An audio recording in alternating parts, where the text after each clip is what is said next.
Mungkin kalau buat saya pribadi kali ya, saya sebagai mahasiswi, dari 9 pertemuan kemarin itu yang saya paling ngena banget adalah pertemuan tentang eksamen, refleksi, dan pemeriksaan hati. Kalau buat saya pribadi, sebagai orang yang suka menulis nih, saya merasa pertemuan ini tuh benar-benar mengingatkan saya kembali bahwa menulis itu bisa lebih kaya lagi kalau saya tuh juga ada fokusnya, ada tujuannya menulis itu. Jadi tulisan saya itu benar-benar bukan cuman sekedar menghasilkan karya, tapi juga karya itu berdasarkan pengalaman saya sendiri dan buat saya yang lebih baik ke depannya. Jadi mungkin ini pertanyaan yang bisa Bapak Ibu pikir kali ya sambil nanti juga dengerin Romonano, atau nanti sambil setelah sesi ini sambil lihat-lihat lagi video-video Ignaciopedia yang lama, mungkin juga bisa sambil berpikir kira-kira topik apa nih yang kira-kira bakal saya pegang dan akan berusaha saya coba aplikasikan ke kehidupan sehari-hari gitu. Jadi kita tanpa menunggu nih, kita masih menunggu beberapa yang masih mau masuk ya. Saya juga mau mengingatkan beberapa hal. Yang paling pertama adalah tentang Instagram Ignaciopedia. Seperti biasa, di Instagram ini Bapak Ibu bisa follow, bisa juga mengikuti konten-konten yang kita post. Jadi Mas Hervin dari tim Ignaciopedia ini secara berkala mengupdate konten-konten di Instagram yang buat saya itu menarik karena selain mengupdate perkembangan topik-topiknya setiap minggu, beliau juga memberikan update buku-buku yang menarik yang bisa dibaca, pengaplikasian topik-topik kita dalam kehidupan sehari-hari. Nah, kalau Bapak Ibu follow juga Instagram kita, nantinya bakal bisa ikut terus update kegiatan Ignaciopedia setelah ini. Karena tentu saja kita nggak akan berhenti di sini aja ya, teman-teman.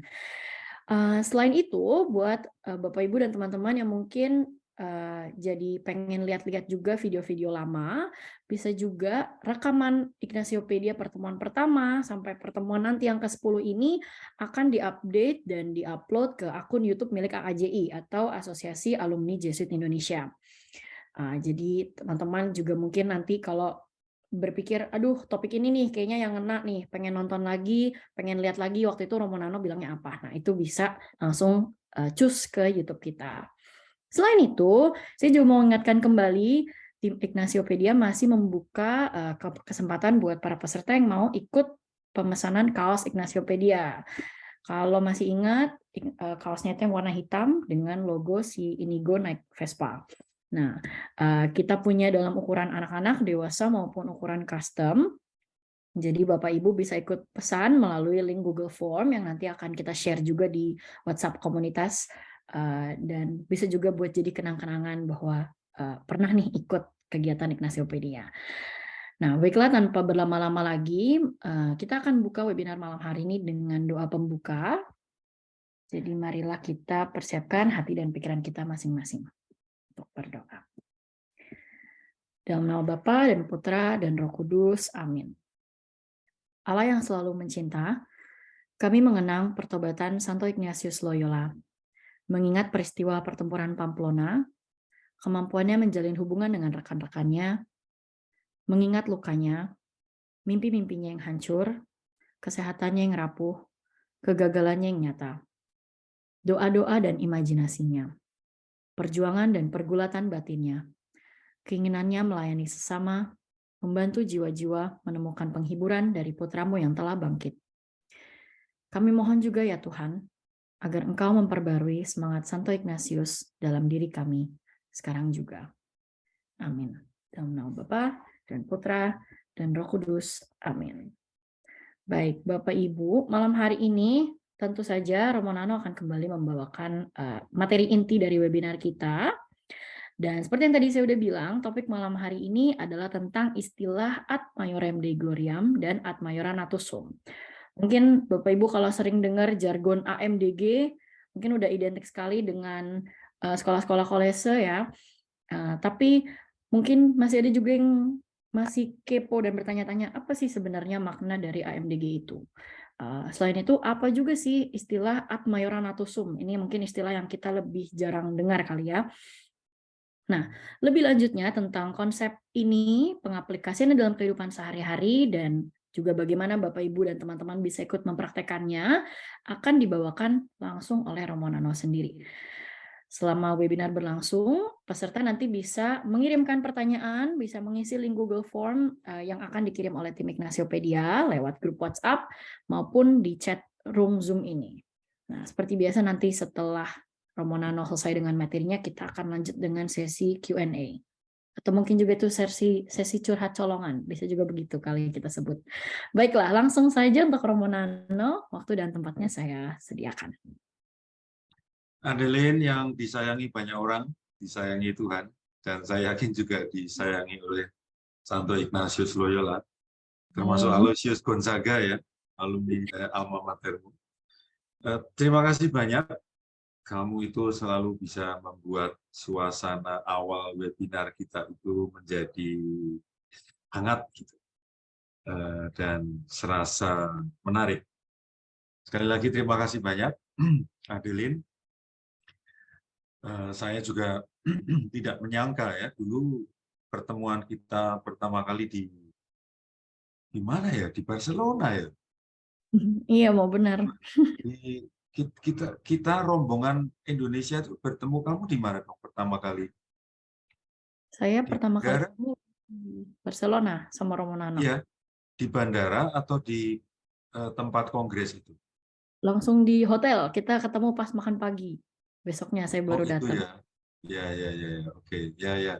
Nggak nyangka bahwa pertemuan kami, saya, kamu, kita itu berbuah yang baik dengan lahirnya Ignasiopedia ini. Dan kamu berperan sangat penting, termasuk teman-teman kita nih yang selalu di belakang layar itu ya, yang membuat Ignasiopedia ini bisa hidup, berjalan 10 kali ini. Untuk saya ini hal yang luar biasa. Maka teman-teman di belakang panggung ini, saya sungguh merasa bersyukur karena peran Anda semua. Teman-teman, Ignasiopedia, tadi Adeline sudah mengatakan bahwa hari ini kita sekali lagi merayakan simbol sekaligus makna yang sangat penting, yaitu Hari Rabu Abu. Seperti yang sudah kita alami setiap tahunnya, kali ini kita mengalami lagi. Saya tadi merasa tersentuh oleh ungkapan Romo yang menorehkan abu di dahi saya. Kalimat yang saya dengarkan dari Romo itu adalah, kita ini berasal dari abu dan akan kembali menjadi abu. Kalimat itu mengena di hati saya dan mengingatkan saya lagi tentang, ya betul, saya ini akhirnya mau jadi abu. Entah kemungkinan besar ya di dalam peti, lalu menjadi membusuk dan akhirnya tinggal tulang belulang, lalu disimpulkan yaitu kondisi awal, yaitu abu. Dari situ saya kemudian tertarik untuk berpikir dan mengajak saudara-saudari semua untuk memaknai Hari Rabu Abu itu sebagai sebuah notifikasi dari Tuhan. Kita akrab dengan kata notifikasi karena kita sudah terbiasa dengan gadget, dengan handphone. Ada notifikasi, ada sebuah pengingat, ada sebuah reminder. Dan untuk saya, abu ini menjadi notifikasi bahwa sebuah ajakan. Kalau nanti suatu ketika saya akan jadi abu, saya tidak tahu kapan akan menjadi abu. Masih ada beberapa waktu, tidak tahu hitungannya, hari, minggu, bulan, tahun, kita tidak pernah tahu. Maka saya mengajak teman-teman semua untuk berpikir begini, apa yang bisa kulakukan untuk mengisi hidupku sebelum aku nanti menjadi abu. Saya teringat melihat video rekaman ketika Butet Kartajasa itu sakit berat dan hampir meninggal. Lalu dia memohon diberi mukjizat untuk bisa sehat lagi, hidup lagi. Kalimat yang dia katakan itu mengena bagi saya. Kalimat yang dia katakan adalah, Tuhan saya masih ingin hidup migunani untuk orang lain.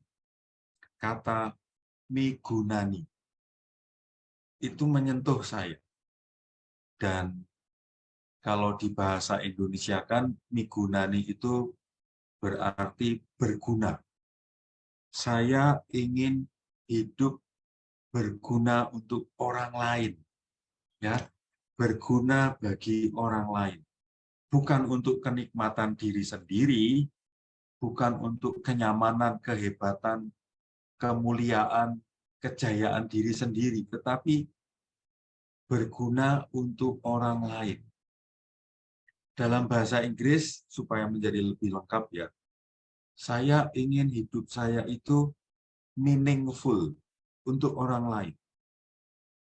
Nah, teman-teman, mari kita berpikir untuk mengupayakan kualitas hidup yang meaningful untuk orang lain, berguna untuk orang lain.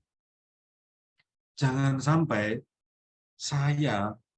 kehadiran saya, omongan saya, tindakan saya, kebiasaan saya jadi toksik bagi orang lain. Mari kita berupaya, kita semua, sebelum nanti saatnya tiba kita jadi abu, mari kita berjuang untuk tidak menjadi toksik bagi orang di sekitar kita. Entah di rumah, istri, suami, anak-anak, di tempat kerja, di lingkungan pertemanan kita, termasuk di WA group yang kita terlibat di dalamnya, mari kita tidak menjadikan diri kita itu toksik bagi orang lain. Nah, ini menjadi jembatan, ya, jembatan untuk berbicara tentang ad maiorem Dei gloriam dan ad maiora natus sum. Jadi, ad maiorem Dei gloriam dan ad maiora natus sum itu berasal dari dua orang.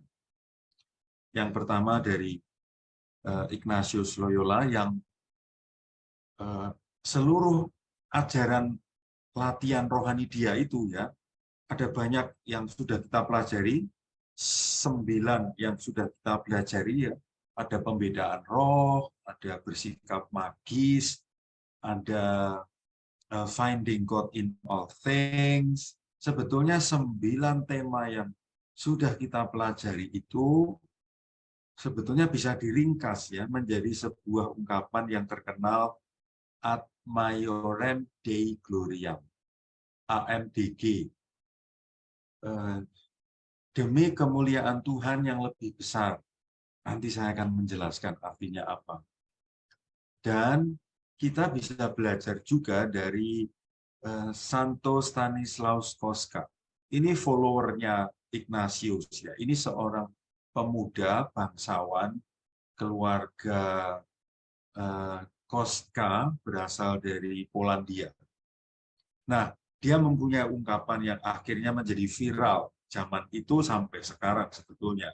Ad maiora natus sum. Maiora itu lebih besar atau besar. Mayor, bukan minor. Lawan katanya minor. Maiora. Ad maiora. Natus itu Natal, kelahiran. Sum itu kalau dalam bahasa Inggris to be, am ya, I am. Ego sum itu sama, I am ego sum. Nah, maka terjemahannya adalah aku ini dilahirkan untuk hal-hal yang besar. Ini ungkapan yang menarik. Tidak sangat berbeda dengan ungkapan dari pendiri Serikat Yesus, Ad Maiorem Dei Gloriam, ya, beda-beda tipis gitu, 11-12 Betty, tetapi ini saling menunjang. Teman-teman Ignasiopedia, sebetulnya Ad Maiorem Dei Gloriam itu apa sih? Sederhananya, saya sendiri menyebut Ad Maiorem Dei Gloriam itu secara berpikir, ya, cara berpikir. Dan cara berpikir itu mempengaruhi tentu saja cara bertindak. Cara berpikirku mempengaruhi perasaanku, mempengaruhi keputusan-keputusan yang aku ambil. Ya, jadi kalau mendengar kata AMDG, Ad Maiorem Dei Gloriam, pertama-tama menurut saya ini sebuah cara berpikir. Contoh cara berpikir yang lain, ya, supaya teman-teman paham apa artinya cara berpikir gitu ya. Ada orang yang berpikir ekonomis matematis gitu. Contohnya gimana caranya modalnya sedikit tapi untungnya banyak. Ya itu kan cara berpikir kan. Bagaimana caranya sekali tepuk ada banyak hal selesai gitu. Itu cara berpikir kan. Ada cara berpikir yang lain. Nah, Ad Maiorem Dei Gloriam itu cara berpikir yang mempengaruhi cara bertindakku, yang mempengaruhi keputusanku. Jadi saya berharap teman-teman mulai paham bahwa AMDG itu bukan sekedar semboyan yang ditulis di paroki Ignatius misalnya, ya, atau ada buku keluaran Serikat Yesus lalu AMDG, atau kita mencetak kaos ya lalu ada gambar bintang itu lalu ada AMDG, rasanya sudah bangga gitu ya menjadi Ignatian, menjadi pengikutnya Santo Ignatius gitu, atau seperti di simbol belakang kita masing-masing di virtual background itu kan sebetulnya kalau ini dibuat kaos kan keren kan, kaos kuning terus ada semburat itu lalu tengah-tengahnya AMDG gitu. Saya ingin teman-teman tidak berhenti pada kebanggaan karena menyebut kata AMDG atau pakai kaos yang ada tulisannya AMDG.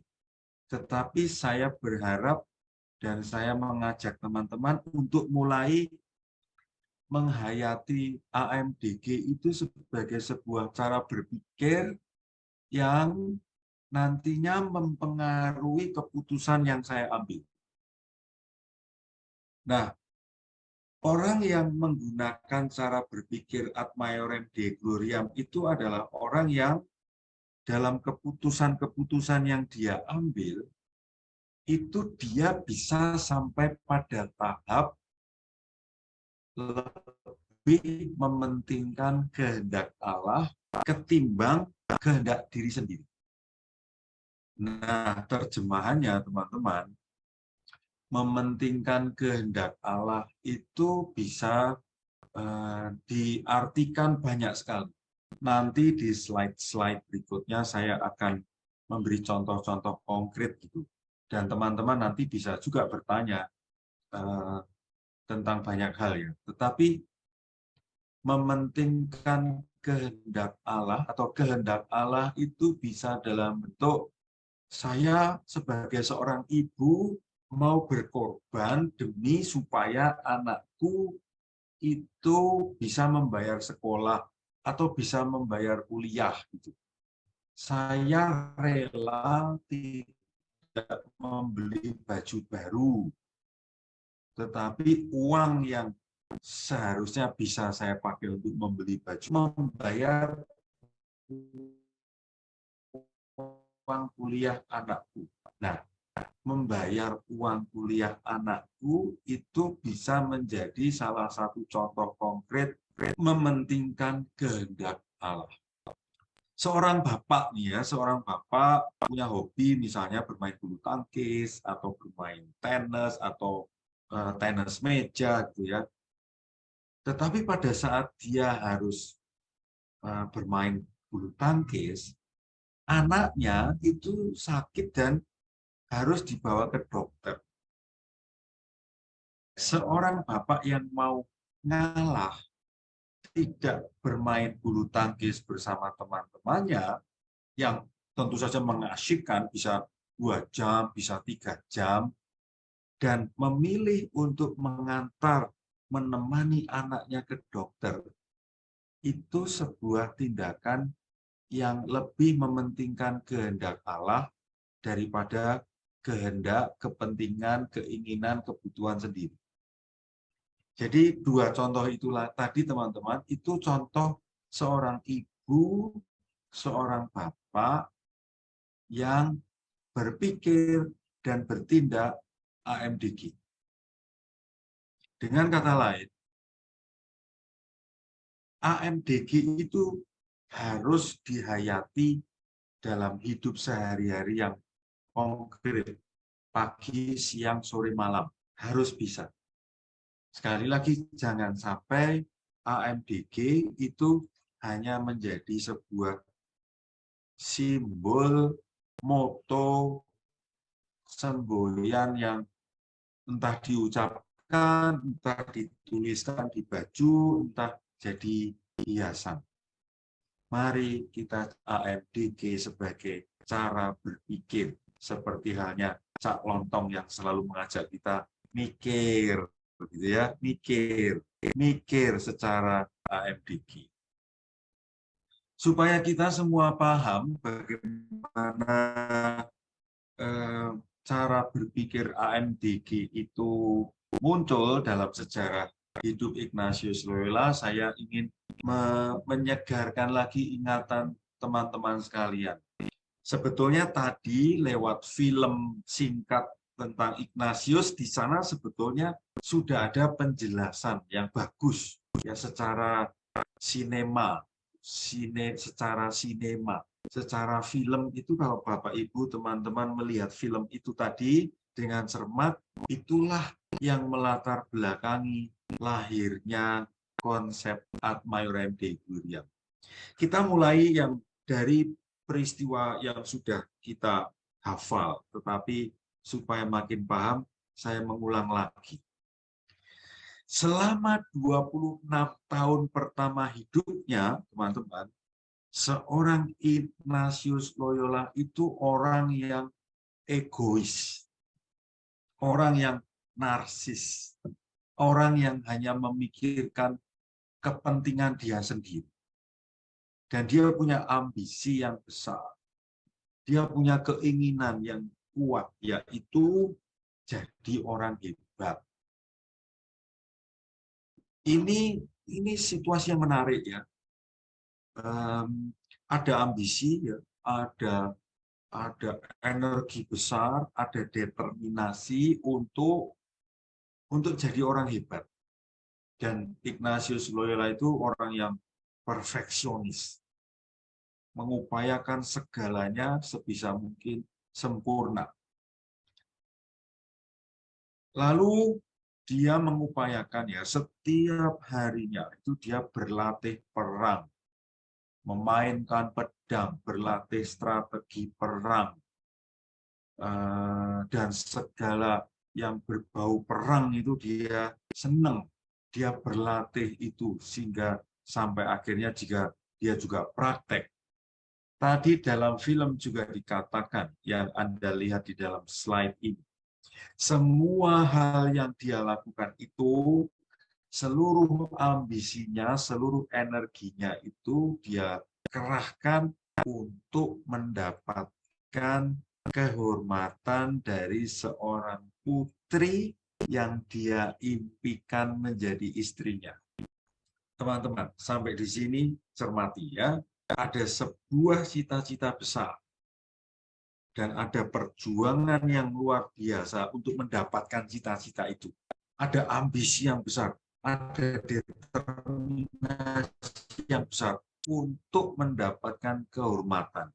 Jadi kalau dipakai bahasa AMDG, walaupun belum ada AMDG ya, Ignatius itu berjuang sedemikian rupa supaya mendapat dari putri yang dia impikan itu.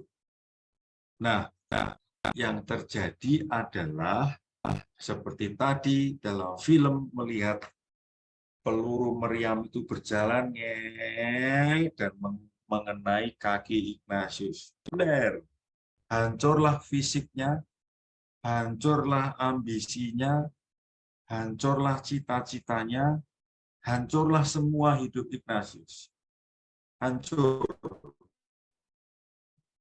Dan mulai saat itu dia membaca buku, dan dia membaca buku sedemikian kuatnya, menyerap dengan cara menyalain kata-katanya, dan akhirnya muncul sebuah keinginan, kehendak untuk mencontoh santo-santo yang menurut dia sangat inspiratif, terus bertindak. Dan akhirnya dia melakukan itu, dia pergi ke Manresa, dia berdoa berjam-jam setiap harinya, sampai akhirnya dia mengalami dijumpai oleh Tuhan Yesus. Ignatius Loyola yang bermati raga keras, berdoa berjam-jam dalam satu hari, menyepi di dalam gua di Manresa, sampai akhirnya suatu ketika, bang, dia mengalami dijumpai oleh Allah. Peristiwa dijumpai oleh Allah ini menumbuhkan semangat hidupnya lagi. Peristiwa dijumpai oleh Allah ini membuat dia akhirnya berpikir mau hidup untuk Allah. Peristiwa dijumpai oleh Tuhan Yesus itu membuat dia akhirnya sadar bahwa hidup ini bertujuan untuk mengabdi Allah. Teman-teman, satu poin yang mau saya katakan ya, perjumpaan dengan Allah itu bisa merubah hidup seseorang. Logikanya itu mirip dengan seorang laki-laki yang mencoba merayu, mendekati, nembak seorang perempuan, dan perempuan ini akhirnya mengatakan, ya, aku mau menerima cintamu. Terus, laki-laki yang sungguh-sungguh merasa dicintai oleh seorang perempuan yang dia taksir, dekati, dia tembak, laki-laki ini mau melakukan apapun untuk perempuan ini. Kurang lebih sama ya. Dengan kata lain, Ignatius itu mulai berpikir untuk menyerahkan hidupnya bagi Tuhan karena ada pengalaman dijumpai oleh Allah.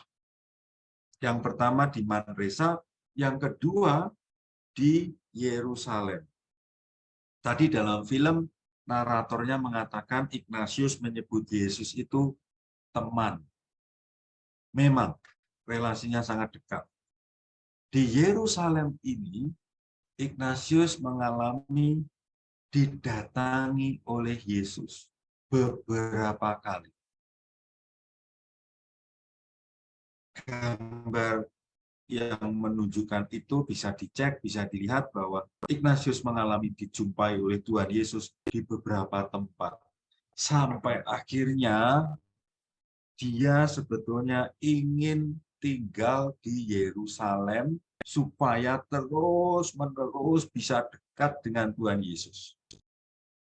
Sampai di sini saya mau mengulang lagi satu hal yang sangat penting, yaitu pengalaman dijumpai oleh Tuhan membuat Ignatius itu tergerak untuk melayani, mengabdi, mengikuti Tuhan. Dan itu yang menghasilkan nantinya ad maiorem di gloriam. Karena sudah dicintai, maka dia ingin mencintai balik Tuhan. Karena sudah didatangi, Ignatius ingin dalam pilihan-pilihan hidupnya lebih mementingkan kehendak Allah ketimbang kehendak dia sendiri. Dengan kata lain, orang bisa menghidupi AMDG kalau dia mempunyai pengalaman-pengalaman dijumpai oleh Allah. Kalau tidak mempunyai pengalaman-pengalaman dijumpai oleh Allah, susah untuk menghayati AMDG. Karena orang yang menghayati AMDG itu sungguh-sungguh menomorduakan, menomorsepuluhkan apa yang dia inginkan, apa yang dia kehendaki. Karena yang dalam benaknya, dalam skala prioritasnya, kehendak Allah, kehendak orang lain yang lebih penting yang akan diprioritaskan. Ini slide yang sebetulnya menunjukkan yang sudah saya ceritakan tadi.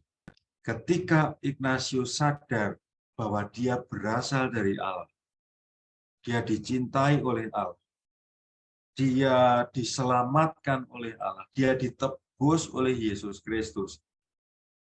Kesadaran itu menumbuhkan kesadaran lain, yaitu aku mau hidup untuk mengabdi Allah. Maka lahirlah AMDG. Apalagi Ignatius juga sadar bahwa suatu ketika akan kembali menjadi abu. Jadi teman-teman ada clue ya, semoga Anda sudah mulai makin paham. AMDG itu mengandaikan relasi personal seseorang dengan Allah. Tanpa ada relasi personal dengan Tuhan, susah untuk menghidupi, menghayati AMDG. Nah, setelah Ignatius, beberapa tahun kemudian, dia berhasil mendapatkan teman-teman dekat. Ya. Di sebelah kanan ini Petrus Faber, di sebelah kirinya ini Franciscus Xaverius yang nantinya akan diutus oleh Ignatius untuk keliling dunia menjadi misionaris yang mewartakan Yesus Kristus sampai ke tanah air kita, Nusantara, ya kan, ke Maluku, Malaka, Goa di India sana, terus sampai ke Jepang, dan sebelum masuk Cina, Franciscus Xaverius ini meninggal. Dengan kata lain, orang seperti Franciscus Xaverius karena juga sudah mengalami dijumpai oleh Tuhan, mempunyai relasi yang dekat dengan Tuhan, dia bisa menghidupi AMDG. Sama juga dengan Petrus Faber, sahabat yang lain dari Ignatius Loyola. Oke, mereka akhirnya nanti bersepuluh nih teman-teman. Mereka bersepuluh, sebetulnya mereka ingin ke Yerusalem. Ya, 10 orang ini sebetulnya ingin ke Yerusalem karena ingin berada sedekat mungkin dengan jejak-jejak Yesus seperti yang pernah dialami oleh Ignatius. Jadi Ignatius menjadi provokator, menjadi motivator untuk ayo kita ke Yerusalem bekerja di sana sampai mati. Belum ada ide mendirikan Serikat Yesus. Tetapi teman-teman, ternyata setelah nunggu setahun, 2 tahun, tidak ada kapal dari Eropa ke Yerusalem. Dan itu dibaca oleh Ignatius sebagai tanda dari Allah, kehendak Allah tidak ingin Ignatius dan teman-temannya itu ke Yerusalem, tetapi ke Roma, menyerahkan diri kepada Paus.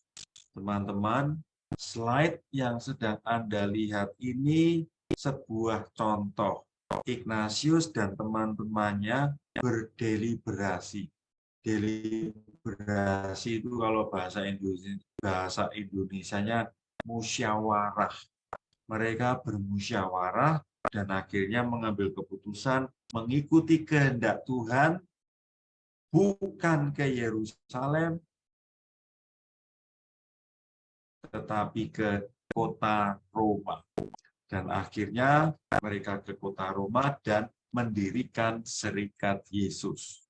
Nah, dalam dokumen pendirian Serikat Yesus itu, Ignatius Loyola menuliskan, hanya kepada Allah saja diberi hormat dan kemuliaan selama-lamanya. Jadi ini AMDG. Ini Ignatius, ini teman-temannya, ya, di belakang Ignatius itu teman-temannya, mereka menyerahkan diri sebagai Serikat Yesus kepada Bapa Suci. Ini peristiwa Ignatius menghayati AMDG. Pengennya dia ke Yerusalem, Tuhan tidak ingin itu. Tuhan ingin Ignatius ke kota Roma, mendirikan Serikat Yesus. Dengan kata lain, Serikat Yesus itu hasil dari cara berpikir AMDG. Semoga teman-teman tidak kesulitan memahami kata-kata saya tadi.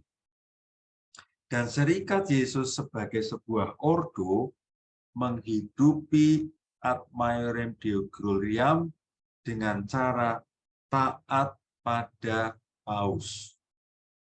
Paus bisa dengan sesuai dengan kehendak dia menunjuk anggota Serikat Yesus ini, untuk mengikuti kehendak dia.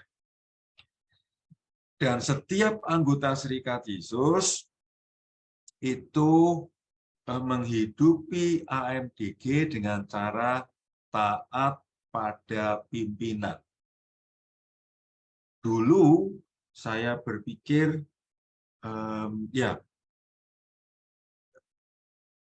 setiap anggota Serikat Yesus sebetulnya ingin bekerja sesuai dengan passion-nya, sesuai dengan bakatnya, sesuai dengan talentanya, inginnya gitu ya.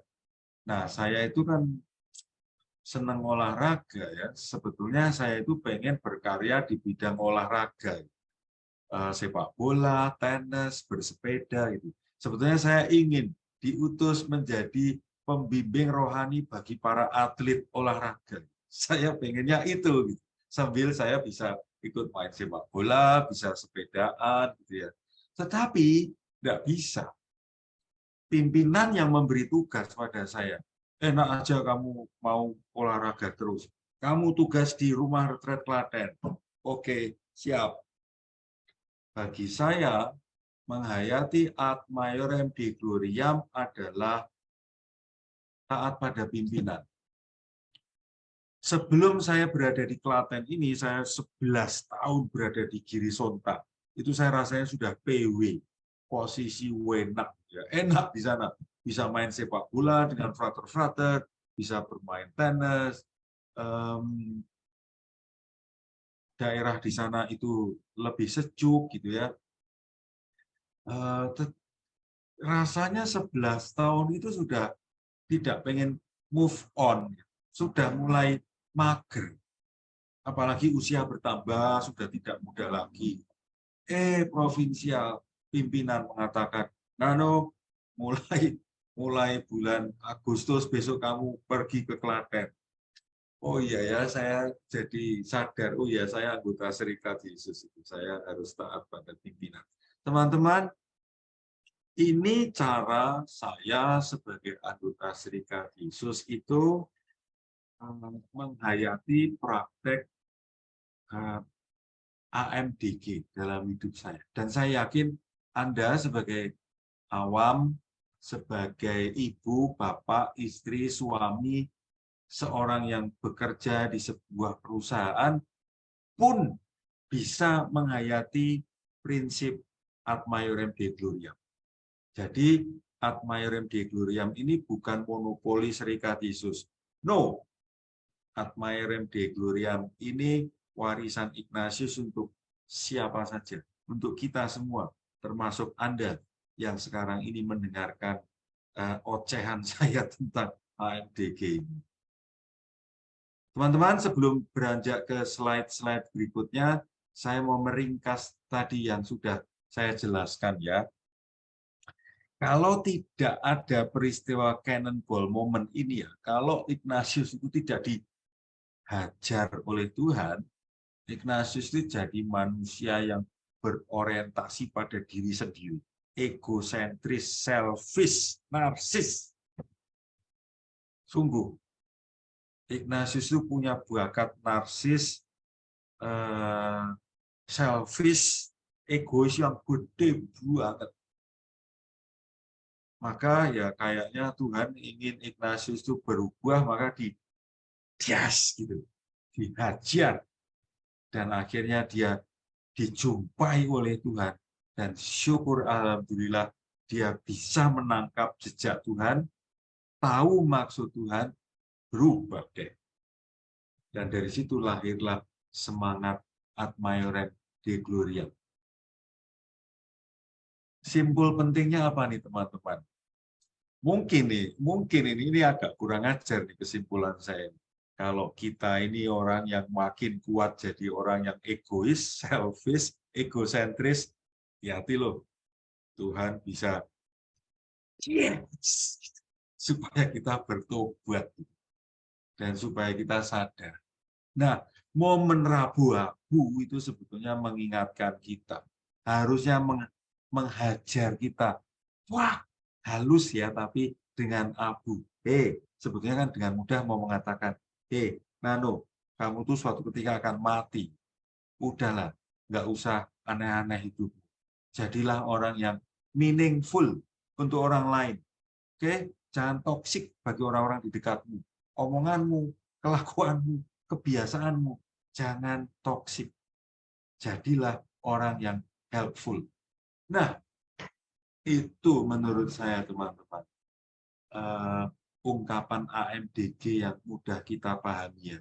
Jadi orang yang berkualitas baik, tidak jadi toksik. Oke, saya mau memperkaya ya, saya mau memperkaya pemahaman kita semua tentang AMDG itu dengan contoh-contoh yang ya ini sangat ilahi, sangat ideal ya. Tapi toh ini mereka awal-awalnya ya manusia biasa seperti kita ya. Maria.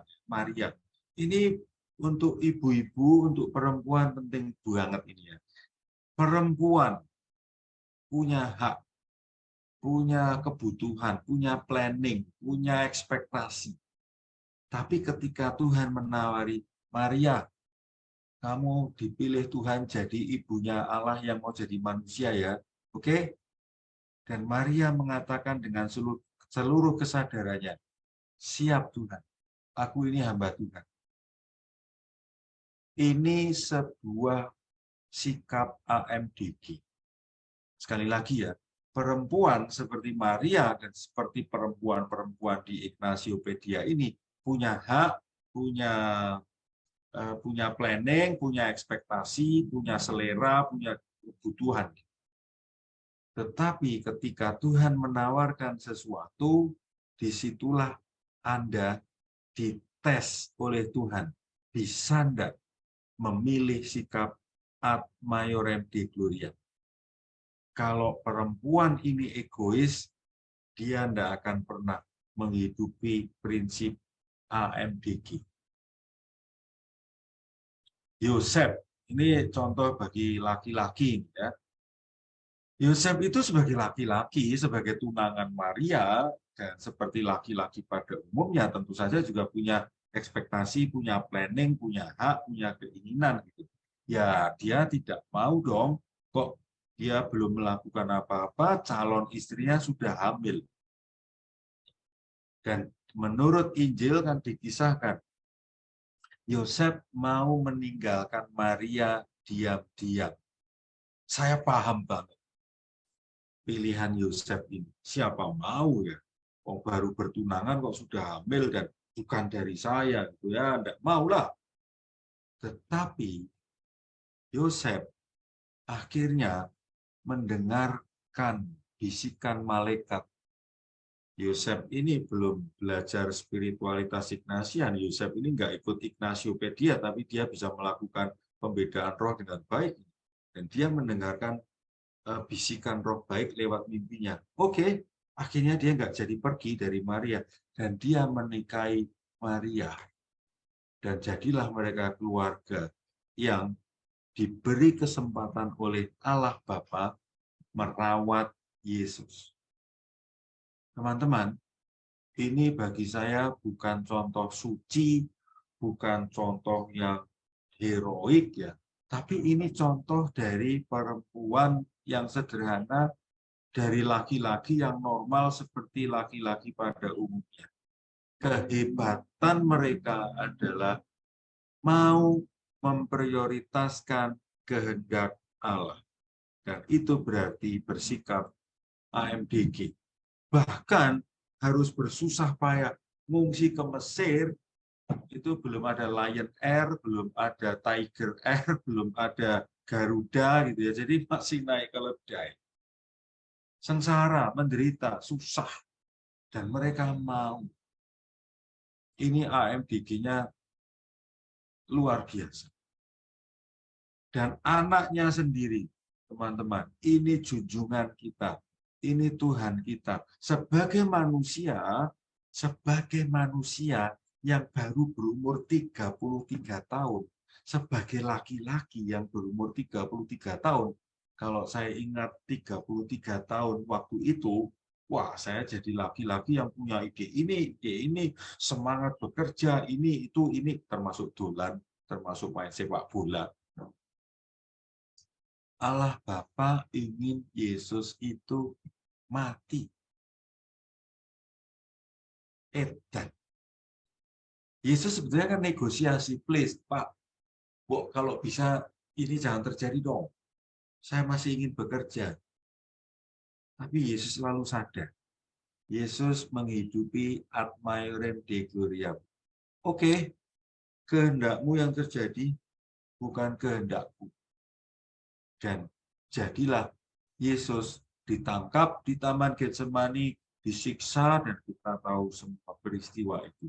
Bagi saya, peristiwa Yesus berdoa di Taman Getsemani itu contoh konkret seorang laki-laki berusia 33 tahun, praktek diskresio, praktek pembedaan roh, dan akhirnya menemukan keputusan AMDG, kehendak Tuhan yang terjadi, bukan kehendakku.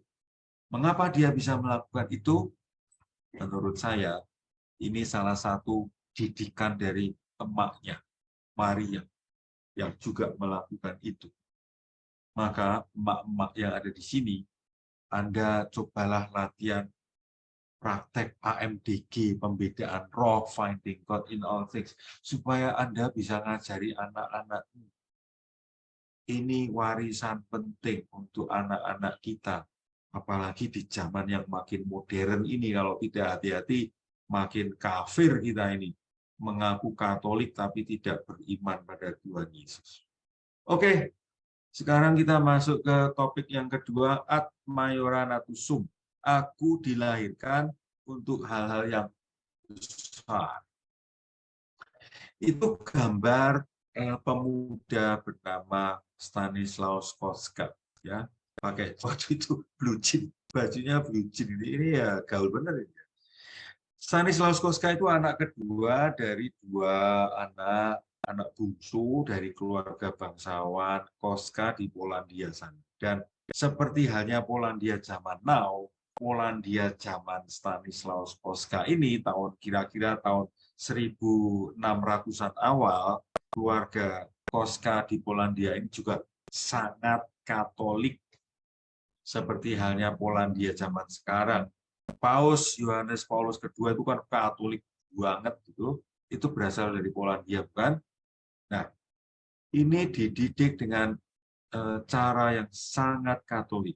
Sampai suatu ketika Stanislaus Kostka ini, singkat kata, pengen jadi anggota Serikat Yesus. tapi tidak diizinkan oleh keluarganya. Kakaknya itu menyiksa secara verbal, secara fisik. Gimana caranya Stanislaus Kostka itu tidak jadi anggota Serikat Yesus. Tapi, nah di sini mulai prinsip ad majoranatus sum. Stanislaus Kostka sadar bahwa dia merasa dipanggil oleh Tuhan dan dia yakin itu kehendak Allah, maka dia berani melawan segala rintangan yang menghalangi dia untuk masuk Serikat Yesus. Karena itu dia MGT, minggat dari rumahnya. MGT, ya. MGT sembunyi-sembunyi pergi dari rumah tanpa ada yang mengetahui untuk masuk ke Serikat Yesus. Dan teman-teman, dia menempuh perjalanan yang jauh dari Polandia ke Italia ke Roma, jalan kaki. Mengapa dia bisa melakukan itu? Karena dia mempunyai pengalaman-pengalaman berjumpa dengan Allah, dengan Allah. Saya menjadi semakin yakin, teman-teman. Siapapun itu, Anda, saya, dialami oleh Stanislaus Kostka, dialami oleh Ignatius. Kalau kita semakin terampil melihat, mendengar, merasa Tuhan yang selalu hadir menjumpai kita, ada energi besar. Kalau dibahasakan oleh Stanislaus Kostka, ya, ada sebuah energi besar. Ad majoranatus sum. Halangan apa saja akan aku hadapi. Gunung kudaki, laut kuseberangi. Hal-hal besar saya perjuangkan dan siap menanggung segala risiko. Nah, itu teman-temanku arti dari ad majoranatus sum. Dan ini gambar Stanislaus Kostka berjalan dari rumahnya mengenakan jubah, pakai tongkat menuju ke Roma. Ya, ini gambar Roma Vatikan sebagai simbol. Dia berani meninggalkan keluarganya untuk mengikuti. Nah, jadi mengikuti panggilan menjadi anggota Serikat Yesus untuk Stanislaus Kostka itu mayor, besar. Dia berani melakukan itu. Ini kalimat yang viral yang dia sering katakan, dan ini menjadi tagline tentang Stanislaus Kostka. Aku ingin keabadian dan aku dilahirkan untuk hal-hal yang besar, lebih besar. Oke, teman-teman, saya mau mencoba setelah menjelaskan secara historis ad majorem Dei gloriam itu apa, ad majoranatus sum itu apa. Mari kita cek hal-hal konkret. Ini pengulangan, ya, ini pengulangan dari yang sudah saya jelaskan 2 minggu lalu tentang finding God in all things. Saya perlu ini saya ulangi karena ini cara yang sangat efektif, gampang dipraktekkan untuk merasakan, mengalami kehadiran Tuhan, yaitu gratitude. Gratitude itu mudah bersyukur, sadar, gampang, selalu mencoba mencari rahmat-rahmat Tuhan yang selalu diberikan untuk kita. Kesehatan, rezeki, iklim yang baik, tidak banjir lagi, aman, nyaman, gitu. Itu adalah rahmat-rahmat besar. Semakin seseorang itu jeli, semakin seseorang itu peka pada intervensi-intervensi Tuhan dalam hidup sehari-hari, maka dia makin happy, dia makin energized, dia makin merasa dekat dengan Tuhan. Nah, ini finding God in all things adalah fondasi untuk menghidupi, menghayati AMDG. Nah, di sini mulai contoh-contoh konkret AMDG.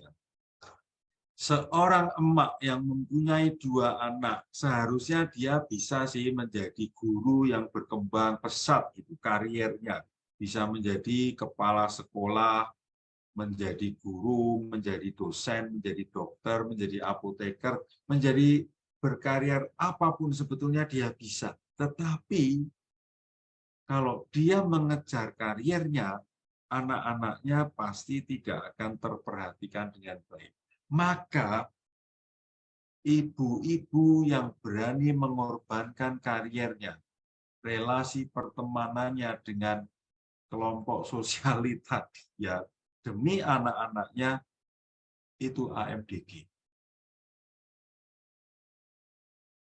Seorang bapak ya yang juga mau mendedikasikan pikiran, hati, tenaga, waktu, dan mau mengorbankan banyak hobi-hobi pribadinya supaya dia bisa menemani anaknya walau harus tetap mencari duit dengan bekerja mendapatkan rezeki. Ini contoh konkret AMDG. Pasangan suami istri yang sudah menikah entah setahun, 5 tahun, 10 tahun, selalu pasti tergoda untuk cerai karena macam-macam sebab. Pasangan suami istri yang tetap mau mempertahankan, memelihara, mengembangkan perkawinan yang mulai kropos, bocor, mulai ada tanda-tanda kehancuran, dan mereka berdua mengatakan, say no to divorce. Ini contoh konkret AMDG juga. Wahai ibu-ibu, bapak-bapak muda, saya kira ini jadi tantangan konkret bagi Anda untuk mempraktekkan AMDG. Jadi kehendak Tuhan bisa diwakili dengan ungkapan yang ada di kotak biru berwarna kuning ini ya. Juga orang tua nih, teman-teman, apalagi kalau Anda emak-emak muda, bapak-bapak muda masih punya anak yang masih cindil-cindil, kecil-kecil ya, penting banget memberi waktu untuk conversation. Bapak, emak, anak. Bapak-bapak yang mau hadir ngurusi anak-anak, ngurusi popok bayi anaknya itu penting. Ini AMDG. Bapak-bapak yang berpikir anak-anak itu urusan emak, ini tidak AMDG. Bapak-bapak yang memikirkan popok anaknya itu AMDG.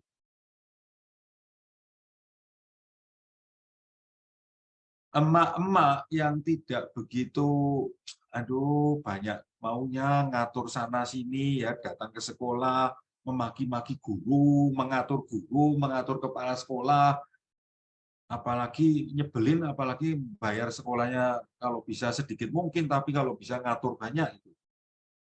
Emak-emak orang tua murid yang bisa berkolaborasi dengan guru, dengan sekolah ya, kolaborasi ya, bukan ngatur, apalagi menyuap, memberi duit banyak supaya bisa mengatur banyak. No, orang tua yang bisa berdialog dengan anaknya, dengan guru-guru di sekolah, ini AMDG yang konkret dan penting untuk zaman now. Nah, ini untuk siapa saja yang bekerja, siapa saja, perempuan, laki-laki, say no to under table money. Jadi, bisnis yang kotor, bisnis yang tidak jujur, bisnis yang tidak transparan, ada suap-menyuap, ini tidak AMDG. Yang AMDG adalah yang berani transparan. Wah, nanti kalau transparan nggak sukses romo bisnisnya, siapa bilang? Tidak juga sih. Orang-orang yang menghindari pajak, itu tidak AMDG. Beberapa waktu yang lalu saya ingat ketika Ibu Menteri Keuangan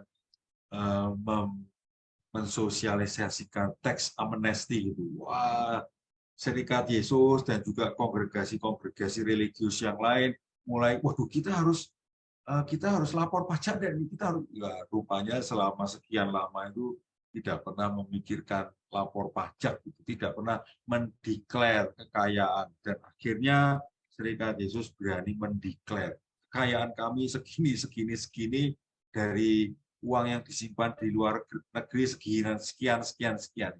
Bagi saya, kita mengikuti tuntutan negara untuk membayar pajak itu contoh konkret AMDG. Orang yang coba lari menghindari pajak ini adalah orang yang tidak AMDG. Orang-orang, teman-teman siapa saja ya yang bisa memelihara pertemanan, dan pertemanan yang baik adalah take and give, not one-way traffic, tapi two-way traffic. Siapa saja yang bisa mengupayakan relasi yang take and give adalah orang-orang yang bisa menghayati ad maiorem Dei gloriam. Karena pertemanan yang sejati pasti menuntut kita tidak egois. Kalau kita jadi pribadi yang egois, tidak ada orang yang mau berteman dengan kita. Tidak ada.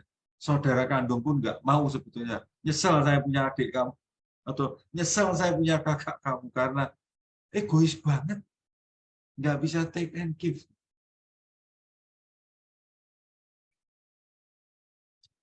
Orang, ya ini kecenderungan kita nih, kalau kita tidak hati-hati karena mendapatkan makanan sekarang makin gampang ya, GoFood, nonton film-film juga makin gampang, Netflix gitu.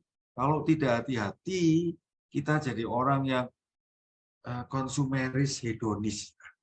Mestinya kita bisa ad maioranatus, tapi lah ngapain lah, kita punya duit lah, beli makanan, nonton, akhirnya jadi tidak produktif. Ad maioranatus berarti saya bisa melawan kemalasan dan menjadi produktif.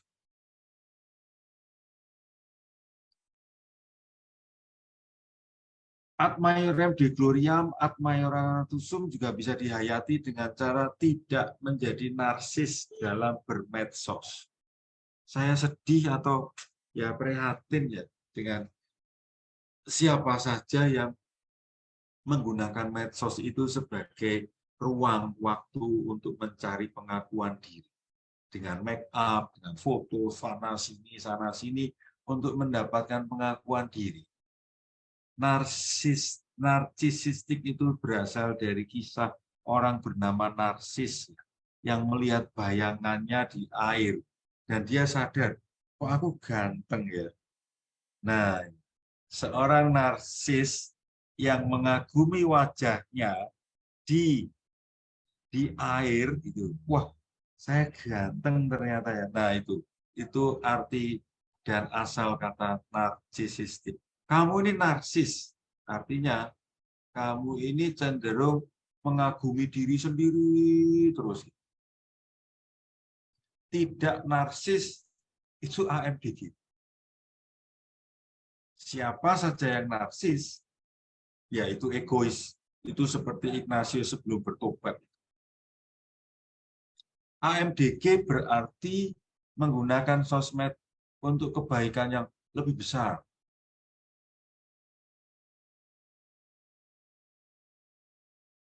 Mahasiswi seperti Adele yang belajar menghidupi AMDG ketika tidak banyak dolan, tidak banyak hura-hura, tapi mau mendedikasikan waktu, beasiswa yang didapatkan, fasilitas-fasilitas yang didapatkan, sungguh untuk mendukung studi, menguasai ilmu, mempelajari ilmu.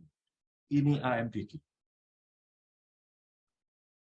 Orang yang mau menjadi volunteer untuk karya-karya sosial, ya, menjadi guru di pedalaman, menjadi guru di Papua sana, di Kalimantan yang pedalaman, ini AMDG. Dan ini sungguh sangat penting, teman-teman. Tahun depan, tahun 2024, banyak voters muda yang belum pernah mengalami memilih presiden, kepala daerah, saya kira menjadi golput itu bukan AMDG. Menggunakan hak pilih untuk menentukan siapa pimpinan kita itu AMDG. Dan saya berharap kita semua cerdas, pakai logika, akal sehat, pertimbangan yang positif untuk memilih pimpinan masa depan kita di tahun 2024 nanti. Ini sebuah contoh konkret dan sangat penting untuk praktek AMDG di tahun depan. Dan akhirnya teman-teman, ad maiorem Dei gloriam, ad maiora natusum, pada dasarnya adalah sebuah cara berpikir positif. Menjadi orang yang termotivasi, menjadi orang yang bisa menghibur, enterprising, menjadi orang yang kreatif, imajinatif, menjadi orang yang kuat, menjadi orang yang punya determinasi. Saya mau memperjuangkan itu. Inilah AMDG yang bisa kita hayati dalam hidup kita sehari-hari. Menjadi egois, individualis, narsis, berkebalikan dengan ad maiorem Dei gloriam maupun ad maiora natus sum. Teman-temanku yang terkasih, para pemerhati Ignatiopedia, ini seri terakhir atau webinar terakhir dari seri yang pertama. Kita akan rehat sejenak, break sejenak, kami akan mencari materi-materi yang menarik lainnya, dan dalam waktu yang tidak lama kami akan muncul lagi dan mengundang Anda semua untuk belajar bersama lagi. Dan saya juga mau mengatakan, kalau Anda mempunyai tema-tema yang ingin dibahas dalam Ignatiopedia seri berikutnya, you are most welcome. Silahkan, semoga ada saluran. Saya harap nanti teman-teman panitia bisa memberi akses bagi para pemerhati Ignatiopedia mengusulkan tema, materi, bahan yang bisa kita pelajari bersama.